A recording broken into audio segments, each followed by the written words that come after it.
Bonjour à tous. Nous allons poursuivre avec la journalisation de nos applications WinDev, WebDev et WinDev Mobile. Ne l'oublie pas, si ton application écrit encore ce genre de message chez le client, honnêtement, tu n'es pas encore dans un niveau professionnel. Tu connais certainement écrire des codes, mais tu ne connais pas gérer des erreurs. Le logging, ce n'est pas seulement afficher des messages d'erreur. C'est un outil stratégique pour comprendre, analyser et améliorer ton application.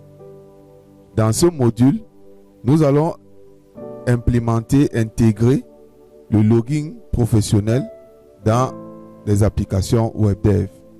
Ainsi, au niveau WebDev, tu vas passer d'un niveau amateur à un niveau professionnel. Passons donc au module 7, implémentation du logging en WebDev. Il s'agira pour nous de construire un système de log robuste. Côté serveur, on va passer en mode réel, serveur utilisateur, multi-utilisateur API sécurisé.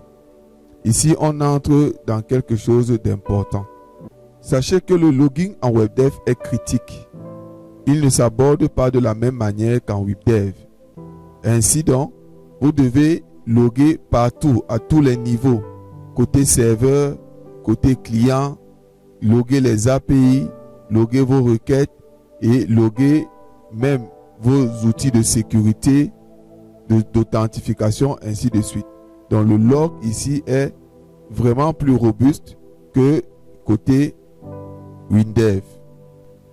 Un système de logging propre repose sur une architecture claire, pas du code dispersé partout. Voici la structure que nous vous recommandons depuis la vidéo précédente. Un point d'entrée unique, une gestion des niveaux, un moteur d'écriture, un format standard, une configuration globale. Et surtout, le code métier ne doit jamais savoir où le log est écrit. C'est ça la séparation des responsabilités. L'implémentation du logging en WebDev respecte ce tableau. Pour cela, il faut comprendre les particularités du logging en WebDev.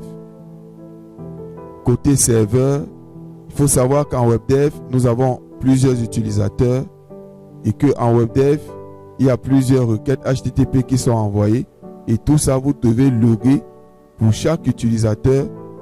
Pour la journalisation des web services, vous devez intégrer dans votre logging la journalisation de vos web services, la gestion des erreurs côté serveur, la gestion des erreurs côté client, tracer toutes les requêtes et les différentes réponses qui sont envoyées par les requêtes pour que vous n'ayez pas des données vraiment dispersées. Et aussi la sécurité ou alors la sécurisation des données sensibles que vous êtes en train de transporter via vos requêtes HTTP. Voilà ce qui rend le logging en WebDev vraiment robuste. Nous allons passer en WebDev pour mettre tout cela en place. De retour dans WebDev, nous avons créé un projet nommé Login 360 qui est un projet de type composant. Ce projet ne prend aucune analyse. Et dans ce projet, nous avons créé une classe CLogger comme nous l'avons fait dans la version WinDev. Dans ce projet WebDev, nous avons créé la classe CLogger comme nous l'avons fait précédemment. La classe CLogger a les membres suivants: répertoire log non fichier. Nous avons ajouté ce membre aussi, préfixe, niveau, log, et ainsi de suite. Le reste vraiment sans changement comme dans la version WinDev.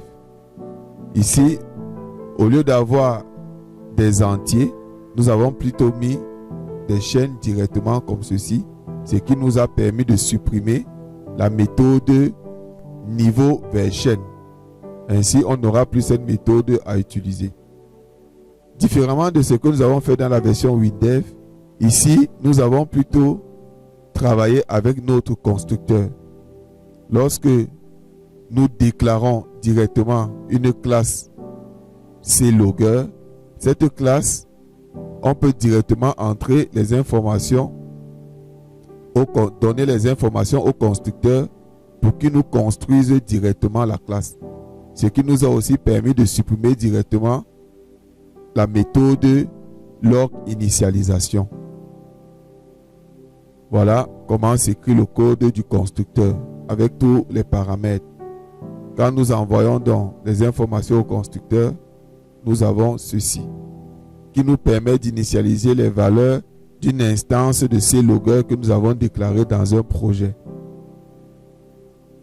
Bien, ceci étant, toutes les autres méthodes, vraiment, c'est sans changement.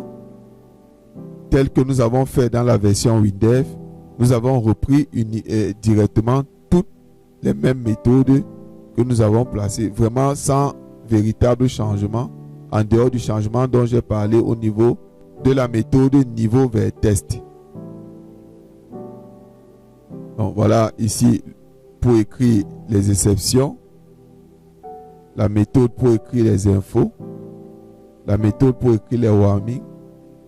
Maintenant, la méthode pour écrire, la voici. Log écriture, la méthode pour formater. Voici son code. La méthode pour envoyer les mails. Voilà son code. Vraiment sans véritable changement. Mais bien, ceci étant, lorsque vous avez terminé avec la création de votre composant, vous le compilez et maintenant vous pouvez directement l'intégrer dans vos projets WebDev pour que il commence à travailler en vous créant des fichiers log.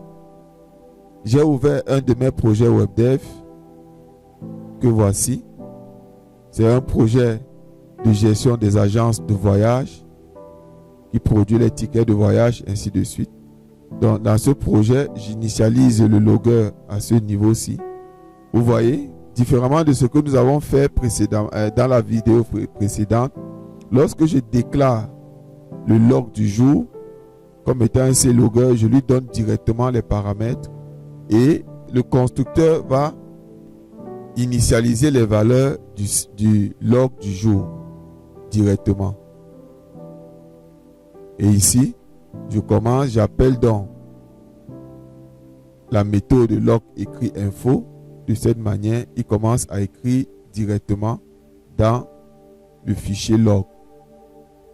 Voilà donc pour ce qui est de l'intégration des logs. Maintenant, vous allez dans votre API, vous intégrez les logs, vous allez dans les codes serveurs, vous intégrez les logs, vous allez dans vos authentifications, vous intégrez ces logs, vous allez côté client, vous intégrez les logs et tout cela sera complètement intégré dans votre application de cette manière.